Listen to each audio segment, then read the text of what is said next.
So this is Aaron. Aaron does a show. He has a YouTube channel called Re-Education, and I've been watching his videos on and off for a few months now. It's very interesting. He's a tanky communist, but I saw this video the other day, and the title caught my eye. And if you're part of the dissonant right, you might know why. Never let liberals lead.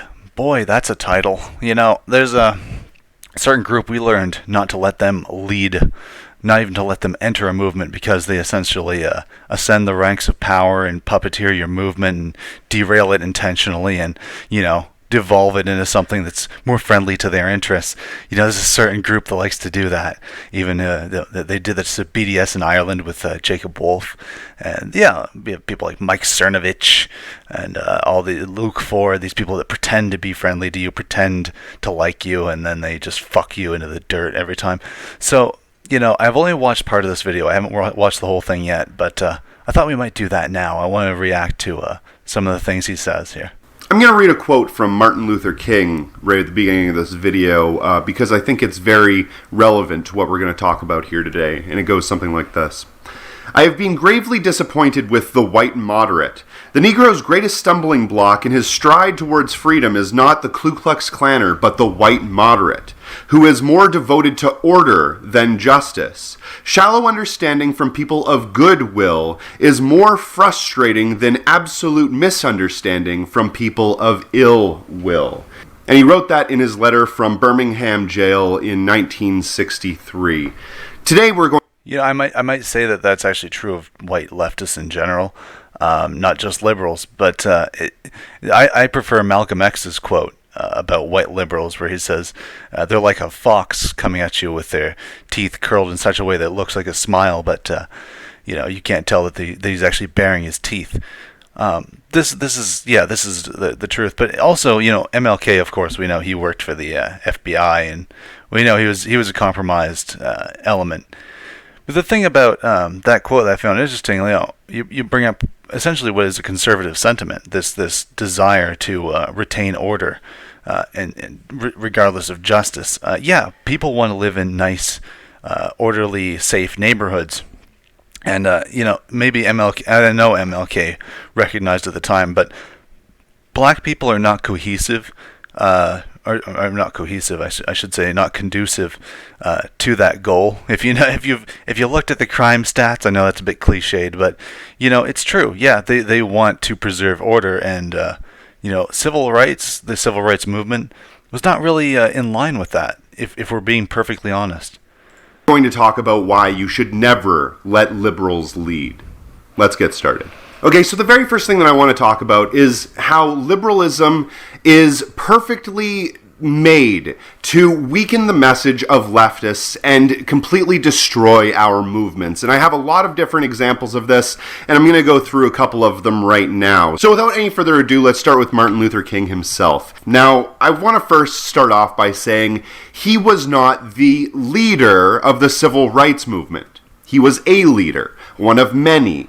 He happens to be the only one that we talk about because that's the one person that liberals like to elevate to a higher level than everybody else. Yes, he was an amazing orator. Yes, he was an amazing speaker. Yes, he was amazing at bringing people together and getting them organized and actually having a unifying voice. But he was not the only person that was there.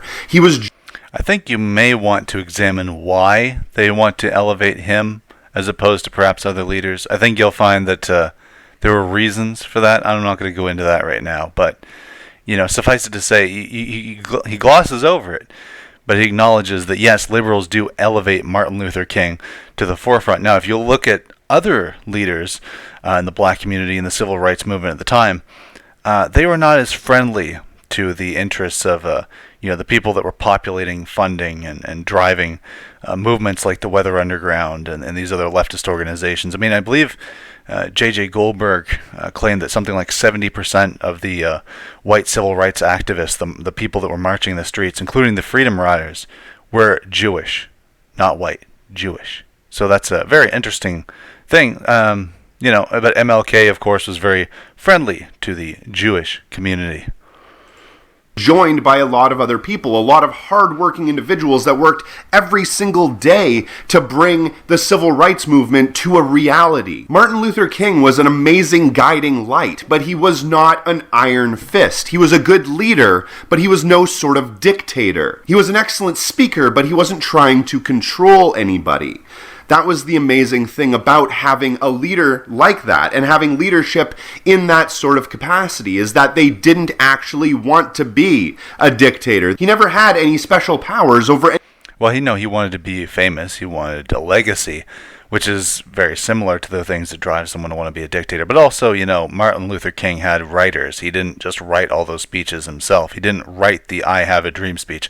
I can't remember off the top of my head who the author was. But yeah, I mean, he was not solely responsible even for his own speeches.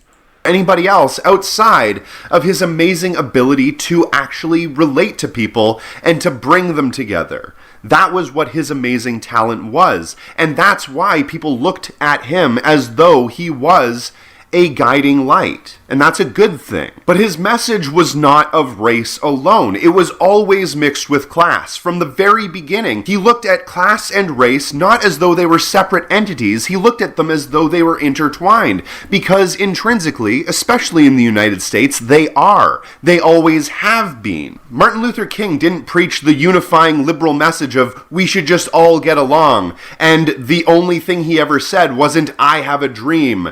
He said a lot more things than that. He had a very well-rounded view of how society worked and how everything came together, not just as individual things that we should take completely out of context from one another, but as an entire organism, as something that works all together as one. He talked. Well, the thing is, at that time, of course, blacks didn't have the same rights, and they could be discriminated against based on nothing more than the color of their skin. And it makes sense that you would talk about race and class because blacks were low class. Class is another term for status.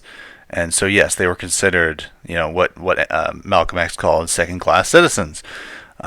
Okay. So, that doesn't mean he's a communist. That doesn't mean that he was on your side necessarily, just because he talked about something which is unavoidable if you were talking about race at that time. Talked about the damaging aspects of the system that we currently live in, and he wanted to see a change in that system. But liberalism morphed and contorted that vision and pacified it and turned it into nothing more than the I Have a Dream speech. And really, that's the only thing that most people think about when they hear about Martin Luther King or the civil rights movement in general, is that it was really peaceful, and black people marched through the streets a couple of times one day, and they held signs, and poof, all of a sudden, they got their rights, and everything was good. That's the history that a lot of people are taught. Yes, it was a hard-fought struggle, I'm sure, but it happened so long ago, and we're post-history now. All of that is way in the past, and now everybody is equal. Right? Like I said, they weakened his message, and then they killed him, because he had a message that was unifying and was anti-establishment. Wait, liberals killed him? James Earl Ray was a liberal? I was not aware of this, but okay. Maybe I should save this point for later. I'll just say it now. It seems like you're pissed that liberals took your pet blacks and made them docile. You thought they were going to be these fiery revolutionaries that were going to change the system, and instead liberals, they diluted the message. They domesticated these people and made them weak, made them complicit. I think what you have to understand, Marxism was something that was being promoted by the Jewish community in New England and New York City to blacks 100 years ago. They started promoting this stuff. Even as early as the founding of the NAACP, they've been promoting Marxism to these people, but they were never yours. They were never your pets. They were never people that were there to serve your interests. And what you have to understand is that, yes, at the time, Marxism was something that these people endorsed, and they saw it as a useful thing to push this on black people. And certainly in parts of Africa, there are still many black Marxist parties. But fundamentally, in America, that's not the function that is meant to be served now. Like they're not trying to enforce a Bolshevik revolution in the sense of like having a strong centralized state, or I know what Aaron wants is perhaps I think like the abolition of hierarchy, abolition of statehood. He's more along those lines. But regardless, you're not going to get either one of those things because frankly, the black community, it's not for you. Their power is not yours. It is the power of the people who dictate to you your ideology. Against the grain. It was against the way that everybody else thought. So they got rid of him. That's basically how that happened. And ever since then, the left has kind of realized that having individual leaders that are leading movements isn't necessarily a good thing. Because if you have that individual leader, well, you might end up with a dead individual leader. But that's the thing about liberalism, is that they want you to have that individual leader. They want you to have that specific person that's there that they can point to and say, this is the guy, this is how they believe, this is what everybody thinks is embodied within this one sole human being, this one man. And that's why they have such a hard time even understanding what it means when a lot of people actually get together and democratically say that they want something without having a leader at all. They just don't simply understand it. They don't have the... Well, no, it's not quite just that. It's also the fact that people want an image. They want a figure. They want a symbol. People think in terms of symbols. When people talk about shadowy figures behind the immigration issue on the right, whether it's conservatives or whoever, they're given George Soros. George Soros is not the only one, and he is not the sole driving figure of the multiculturalism project. But he is the effigy to be burned. He is the figure to be given, and people are looking for people to blame, and they are looking for people to idolize. This is not simply a liberal feature, just so you know. Framework to understand it, because the only way that they can think about manipulating or changing society at all is through a representative, through somebody else that makes the decisions and makes the changes for them. That's why they have such a hard time even understanding concepts like direct democracy and liquid democracy and vote weighing and ranked choice voting and that sort of thing. That's why we have such a massive problem. Like I said, liberalism always weakens the message. And at the end of the day, though a lot of things were gained through the civil rights movement, inevitably they turned it into nothing more than a couple of fanciful poems, maybe a few beautiful murals, and some tourist attractions, and that's it. Like I said, it always weakens the message, and they always destroy movements. Well, I think you recognized an important thing there. Yes, they destroy movements. They also destroy society. The civil rights movement was very effective in accomplishing the specific goals that they wanted to accomplish, but those goals were not the alleviation of suffering. In fact, they were arguably exactly the opposite. You had the northern migration into places like Detroit. Detroit being these pinnacle of the steel industry and during the industrial revolution. And when you move a mass of people, a number of people of a different ethnicity, a different group, and I know you'll disagree with this, Aaron, but when these people move into a neighborhood of pre-established people, the people that were already there, eventually they tend to move out. They just don't want to be around them. And this isn't even true of white flight exclusively. You find this with Mexicans moving into black neighborhoods in the South, and it's effectively causing the same phenomenon in neighborhoods like Compton, and I believe other places in northern Los Angeles have a similar issue. The Civil Rights Act was very effective at freeing up masses of black people and allowing them to be pushed into white cities that were, where white people were essentially earning a little bit too much money off the backs of capitalists who wanted to exploit cheap labor. So it was effective. It was just not effective at doing the things you wanted.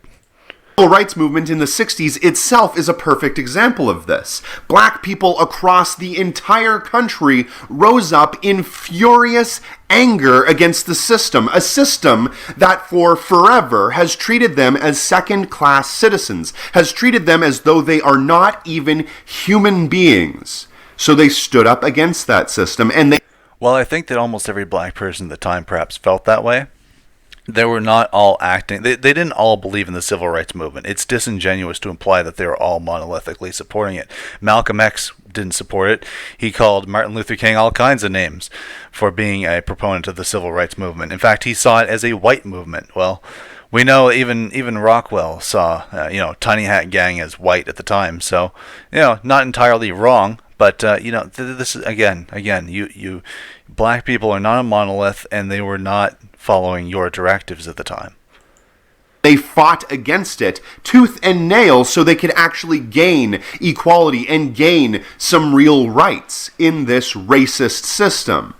But the unfortunate part is that you can never reform racism out of a racist system. The system will simply move the goalpost from being overtly racist to being inconspicuously racist. And that's exactly what happened with the civil rights movement and Jim Crow and all of those sorts of things. The United States fought in a civil war so they could abolish slavery, only for liberals and the liberal mindset to eventually just allow for prison slaves to increase and increase and increase and become a profitable business. That's how liberalism and free market capitalism handled the idea of slavery. Yeah, you're right to an extent. I think prison slavery is a bit of a meme. But you're right that slavery was an institution. Slavery, excuse me, I didn't pronounce that very well. Slavery was an institution for cheap labor, and yes, the system will find a way to cheapen labor, to tilt the scales. If we can't have slave labor, if we can't have indentured servants, then we will simply make it very difficult for workers to be able to argue and sort of haggle for higher wages. We'll just break up the unions. We'll flood the labor market with low-skilled workers that are willing to do the work for cheaper. And you'll either have to adapt and accept this lower wage, or you'll have to get the fuck out. And that is exactly how capitalism and liberalism deals with these things. But the problem is that your ideology is not in opposition to their strategies and to their motivations. To their motivations, perhaps in rhetoric, but your solutions to these things are perfectly in line with what these people want. Simply change slavery from being overt to being inovert, from being directly in your face to being those bad people that we put away, far, far away because they're evil, not just because of the color of their skin. Oh, no. They're bad people as well, so we need to put them away. And if they happen to also work for slave wages or for nothing at all, that's not slavery. It's punishment. So essentially what you're saying is that racial separation is inevitable. I mean, maybe this is just a feature of capitalism in your eyes, but I mean, this is what Malcolm X advocated for. This is what the Nazis in the 60s advocated for. This is what we continue to advocate for, is racial separation. And for some reason, you can't seem to understand that, yes, this is inevitable. The system will find a way to separate the races. Well, it's not even the system. It's not even capitalists. Capitalists are trying desperately to force these people together, to force integration. I don't even know how you could argue against that. But the reality of where people want to live and, just maintaining consistent laws, putting people away for the crimes that they commit, that's going to lead to a form of racial separation. Because and I know you don't want to hear this. I know your subscribers don't want to hear this, but race is real, and there is a lot of evidence to support that.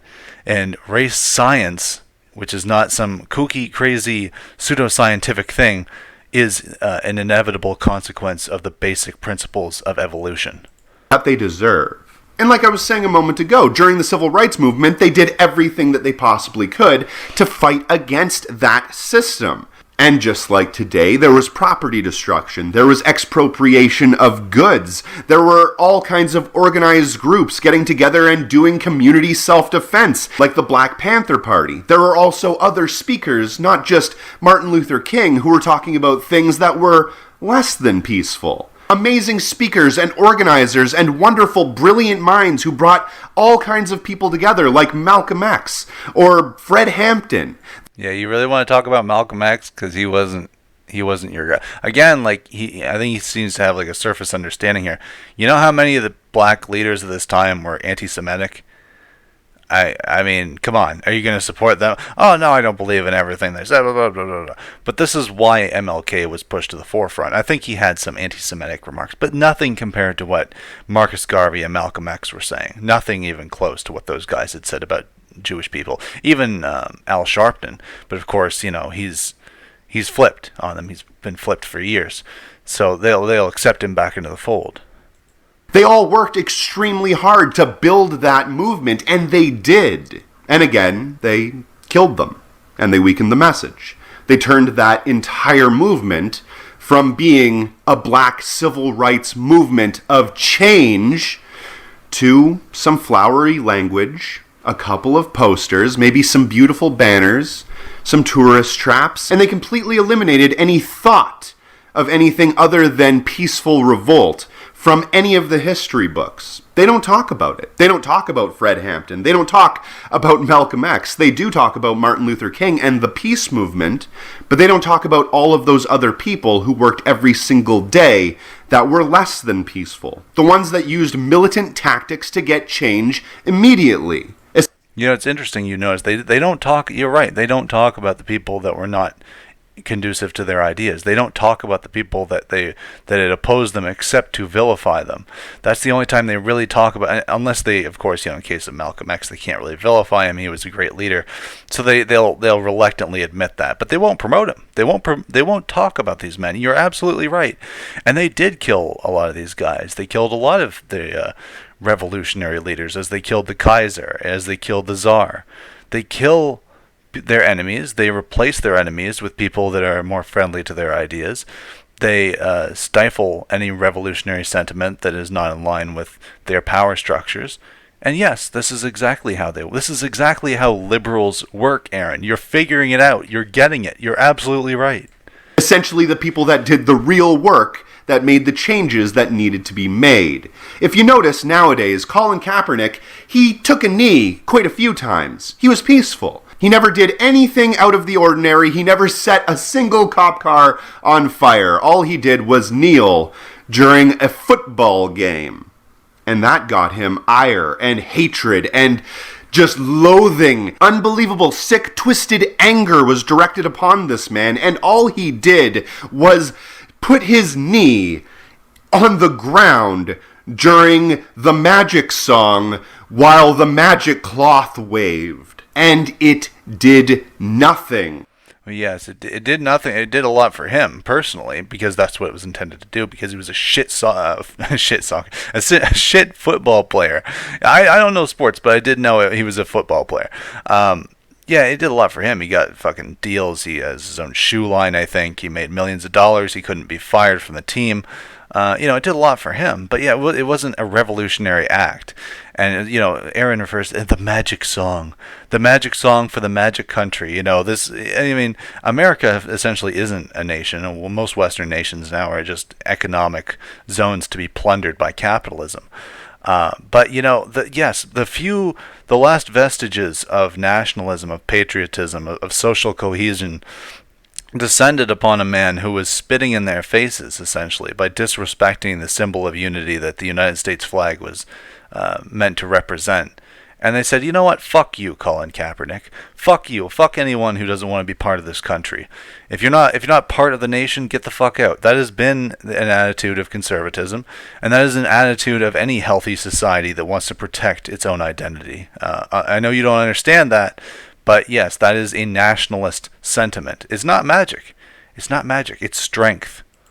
You didn't see the changes after Colin Kaepernick took a knee. You've seen the changes after the entire country got set on fire. You've seen the changes when everybody rose up and said, no more. We are no longer taking this kind of abuse. We are going to stand up against this and fight you. That's when we've seen the change. That's when we've seen everything actually happen. Martin Luther King on his own, his beautiful speeches, his amazing orations, his incredible ability to bring people together, all of that would have amounted to, again, nothing if it wasn't for everyone else involved. But they weakened that message. If it wasn't for the violent riots that were going on. That's another thing that isn't talked about, and Aaron isn't going to talk about. There were violent race riots going on at the time. People being attacked, white people being brutalized in the streets, just like today. And again, you're not talking about it. Rockwell, I meant to look into this before the video, but one of the debates that George Lincoln Rockwell had with, I believe his name is Stokely Carmichael, the guy who coined the term black. Excuse me, coined the term Black Power. He talks about a man, an elderly white man, who was beaten in the back of the head with a shovel until his eyes popped out of his head and they were hanging by the nerves. Shit like that was going down. And that was what led to the civil rights movement. It was an era of brutality and violence. It was not the peaceful freedom riders. But you're right, Aaron. They don't talk about that. And guess what? They're not going to talk about all the white people that are being killed and beaten and attacked in the streets today. They're not going to talk about the police officer, the black police officer that was shot in the fucking head weeks ago. They're not going to talk about any of these things. They're going to talk about BLM as a nice, peaceful movement, because they understand what you don't, which is that BLM is not a grassroots organization. It is astroturfed. It is part of the system. That's why they called off an entire rally in the UK.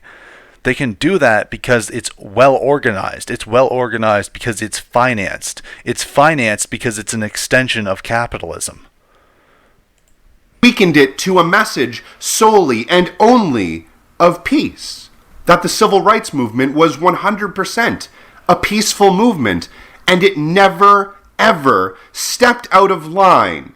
Because if it stepped out of line, well, that would have been bad optics. And bad optics are the most important thing. All hail, Grand Emperor and King of all time, optics. Because that is really the only thing that matters to liberals. But the thing is, it was bad optics. It was already bad optics. If it was challenging the established order, one would think that would not be optical. Correct? I mean, I'm not sure. Maybe I'm overanalyzing this, but yeah, I don't know. That's really the angle. I think it was more to do with the fact that if you stepped out of line, you were no longer in line, which means that you no longer got funding, which is what Tamika Mallory found out. It's the optics. As long as the optics look good for them, it won't be scary, it won't be weird, and they can come to peace with that. It's easier to come to peace with it because they don't have to worry about, the property destruction and looting, when at the same time we just allowed the largest single transfer of wealth from the bottom to the top that has ever been seen in human history. And not to mention the theft and vandalism the elites did to the native populations that lived here originally. Seems to me like a whole lot of white people walked in, stole the land, and then put up all their own buildings. Wait, are you trying to draw? Hold on, like the biggest wealth transfer from the bottom to the top. What are you talking about here? Because I've heard about things like the corporate bailouts, BlackRock. Yeah, and you know who's behind all those things, bro? Do you want to know who? It's the same liberals that you've been railing against in this video. The same liberals that supported the civil rights movement. The same liberals that are promoting Martin Luther King. The same liberals who are financing, I think I said this, BLM. So yeah, that's a problem. And you can't, now you're going to equate that to the founding of the country. He's going to do that thing. I did watch to this part before. He's now going to equate the frontiersmen who came across the Atlantic Ocean, settled here, and suffered mortality rates of 90% in some places like Virginia due to warring with the Indians being a major factor. Indians who would torture them in obscene ways. Go fucking look up Indian torture techniques. Things like perforating like people's back skin and tying it to a stick and then holding a torch to you so you basically like peel yourself. And like cutting off your eyelids and forcing you to stare at the sun, shit like that. Yeah, like, they were treated like savages because they acted like savages. They were treated with barbarism because they were barbaric, bro. It was a back and forth. But leftists like this always portray this as like, it was just a theft. These people were just frolicking in the meadows in their loincloths. They did nothing wrong, and you gave them smallpox. You evil bastards. He looks very Jewish in this still frame. I just noticed that his dreadlocks kind of look like the fucking braided mutton chops that they always have. Sideburns. Alright, sorry about that. Everywhere. If that's not property destruction and looting, I don't, again, know what is. And all of this leads me back to the title of this video and the thing that I was talking about at the very beginning, where I said never let liberals lead. I'm going to repeat that again because I have to say it over and over and over until it sticks. Never let liberals lead. They will always weaken the message and destroy our movements. They want us to walk off a cliff right alongside them. And I'm not willing to do that. What happens when you let liberals lead? Well, I'll give you a perfect example. Barack drone strike every single brown person on the face of the earth, Obama. Before Obama was elected, during the George Bush presidency, everybody had had enough of the current system. They were fed up with the wars, the incompetence, the outright racism, and the erosion of every single right that they had through things like the Patriot Act and that sort of thing. The Iraq War during those years was not exactly getting necessarily good press, and a lot of people were really pissed off about it. A lot of people even made songs about it. Fuck, Eminem made a protest song where he basically showed a bunch of people getting into Black Bloc, arming up and marching on the White House. But at the end of the day, say it with me now, the liberals weakened the message. And at the end of the Eminem video, instead of actually doing direct action and changing things, all of the little cartoon Black Bloc Antifa super soldier motherfuckers went in and voted for Obama, because that was the way that we changed things. The only way in a liberal mindset, in a liberal world, in a liberal democracy, that you change anything at all is through signing a little piece of paper that may or may not actually make any difference whatsoever. Especially when you look at things like gerrymandering and voter suppression and all of those sorts of things that have been happening literally since the very inception of the country. Like I was saying a couple of videos ago, the only people in the entire United States that were ever given the ability to vote were white, rich, wealthy, capitalist landowners, and everyone else had to wait in a line, in a little queue, waiting for their turn to get their rights as well. First it was the rich white males, then it was the less rich white males, and then eventually it was black people, and then after that I think the women got it, and then further down the line the gays get it, and maybe eventually we'll allow the transes to get their rights as well. But Yeah, so it's very interesting that you recognize, you have this built-in subroutine to your ideology, or not your ideology, but to your side of the political spectrum that is counter-revolutionary. Liberals act as a sort of short circuit whenever you become a little bit too uppity. They shut your asses down, don't they? They undermine you from within, don't they? Yeah, it's very interesting how it's almost like they're subversive, isn't it, Aaron? They're very subversive. Yeah, I agree with that. And then the whole rights thing again.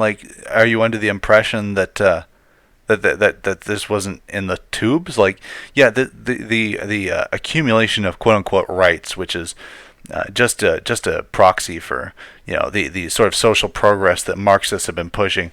Let's be honest, Jews have been pushing for over 100 years, and it's the same social progress that they brought to Weimar Germany. It's the same social progress that they've brought really to pretty much every nation that they've taken any degree of hold in, to varying degrees given. This is just what you're observing, Aaron, is the transfer of power primarily from the white male system to a system that is not defined by white male power. And the vacuum is not being filled by communism. It's being filled by another ethnic clique. But everybody has to wait in a line, everybody has to wait in a queue, and we have to make sure that we do it through moderation. Nothing too fast. We don't want to jump right into giving everybody their rights. That would be too hectic. It would change things too much. We have to do things slowly. We need a transition period, if you will, before we just go willy-nilly giving people rights everywhere. What are they going to do with those rights? You have no idea. They might abuse those rights. We don't know. They're savages. Anyway. Yeah, because people don't want that stuff, so you have to do it slowly so that they don't react to it.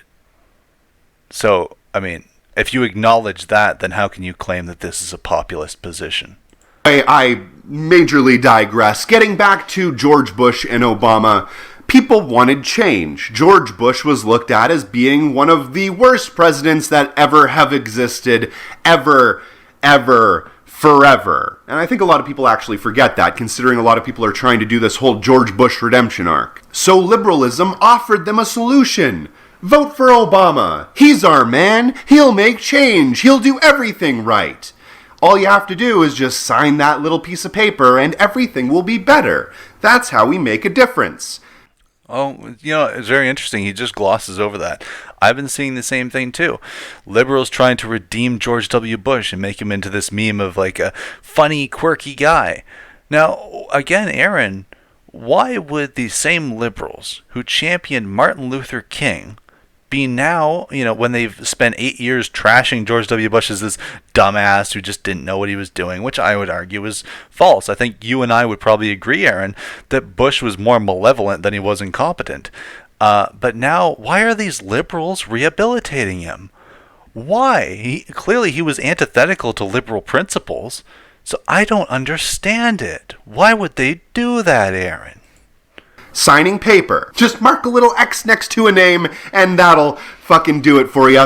There you go. Automatic change right there for you. So they did. They all did. In overwhelming numbers, people came out and voted for Obama. Obama turned some red states blue, for fuck's sakes. It was an amazing sweep across the board. He ended up entering into politics with an extreme majority. They had basically control over every single body at one point or another within his administration. They had almost every opportunity, actually, yeah, literally, every opportunity to make any difference that they wanted. They could have signed executive orders like crazy. They could have made changes like Trump every single day, but they didn't.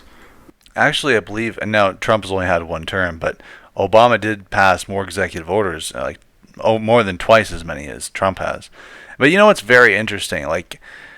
His criticisms right here of Obama are virtually parallel to the criticisms that the right is giving of Trump right now. You had all this time. You could have built the wall. You could have done all these things. You could have repealed DACA. Why did you wait 4 fucking years? Why did you give us nothing? And this is why we have soured on him.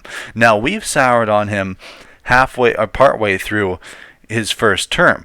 You guys were too late to the punch. You soured on Obama arguably around his second term, I believe.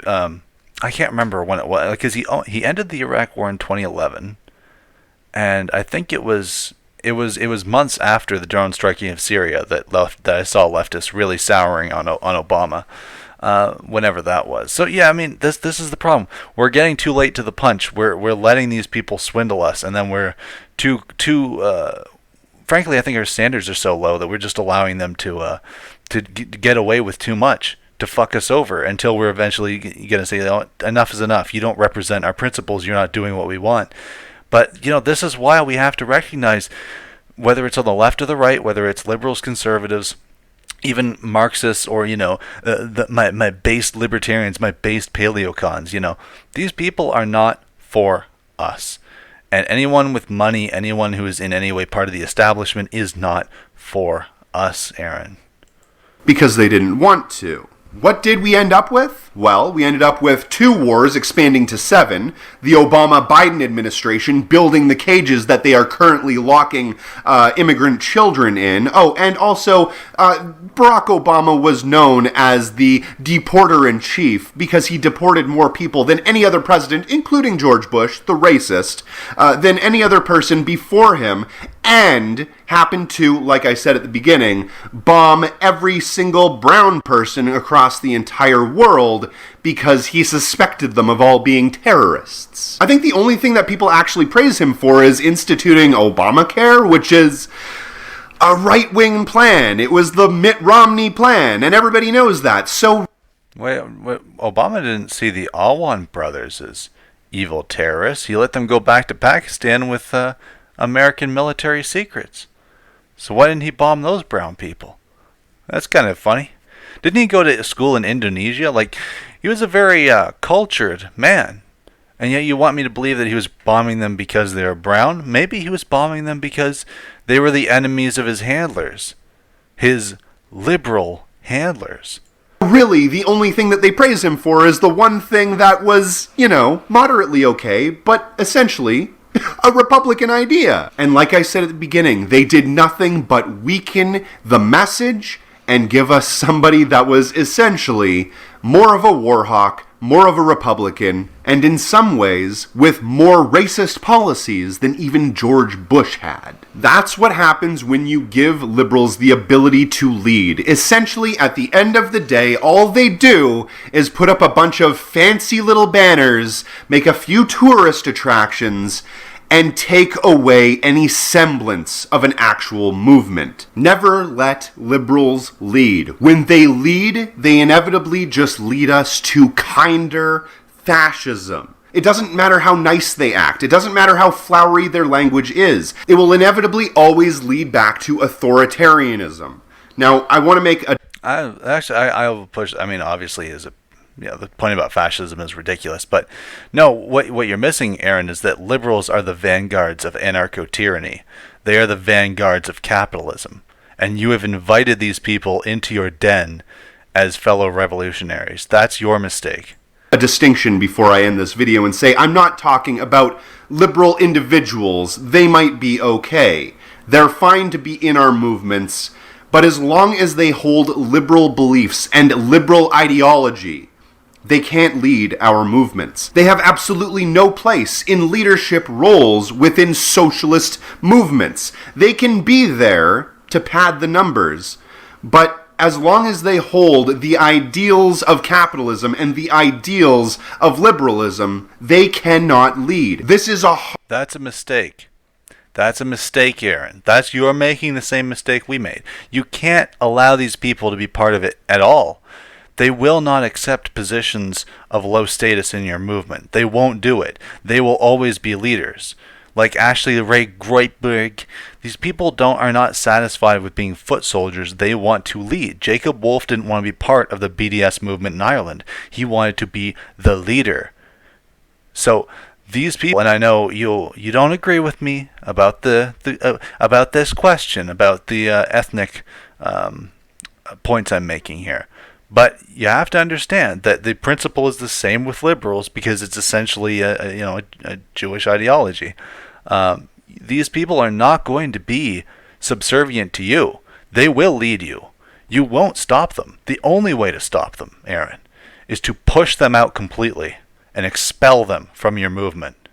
Hard lesson that every leftist has learned every single time a socialist revolution has happened. We have to immediately realize that though we might be able to fight alongside liberals in certain situations, they are unable to lead towards an actual solution. The second that somebody uses the reductivist assumption that race and class are somehow divided, that person is not paying attention. They don't have an actual idea of how things work. It's not a logical argument when it's class reductionist, and it's certainly not a logical argument when it's race, gender, sexuality, or any other kind of reductionist. We have to be intersectional, and not in the corrupted liberal way that a lot of people look at it as. Race, class, sexuality, gender, all of these things are essentially speaking about one thing: the oppressed versus the oppressor. That's what we're talking about here. And until we actually are able to get to that point, we are inevitably going to just keep falling into this liberal trap. Say it with me again. Liberalism weakens the message and destroys our movements. Never let liberals lead. Never let liberals lead. Never let liberals lead. Never let liberals lead. Never let liberals lead. Never let liberals lead. So just a final point here. At the end he says, it's about the oppressed versus the oppressor. Well, what you have to understand, Aaron, is that on the ways that you overlap with these liberals that are leading your movement and will continue to lead your movement, regardless of your protests, they will continue to paint you as the oppressor because they accept the progressive stack of white men like yourself being on top. I saw an article the other day from The Root claiming that straight black men are the white people of black people. Now, I mean, you can figure out what the fuck they're trying to say with that. Straight black men are oppressive because they're straight, because they're men. You're a white man. You're infinitely more oppressive by their standards. And they will continue to fuck you into the dirt, sabotage your revolution, and keep you from getting the things I believe you authentically want, but will never get, because you won't recognize the fact that these subversive elements have an ethnic origin to them. And they will continue sabotaging you until you finally get the balls to say enough is enough, no more fucking liberals, period. Now, I'm not no Black Lives Matter supporter. Like, You're not? No, absolutely. Why not? Because it's not our movement. This is a movement that was given to us by, George Soros and his fucking boys. Because they saw how things were going and they didn't want it to go back to the 60s to where we start having our own organic movements. That was a big fucking problem for them. So let's give the people a movement that we can control. We'll provide them the leaders and all of this type of shit. And yeah, that's what Black Lives Matter is. Look at the leaders of Black Lives Matter. Are there leaders of Black Lives Matter? Yeah. Who? Look at these lesbian women who are trying to incorporate, LG, whatever the fuck the letters are, incorporate their concerns into black people's concerns. Go to the website, look it up. Google George Soros and Black Lives Matter, see what comes up.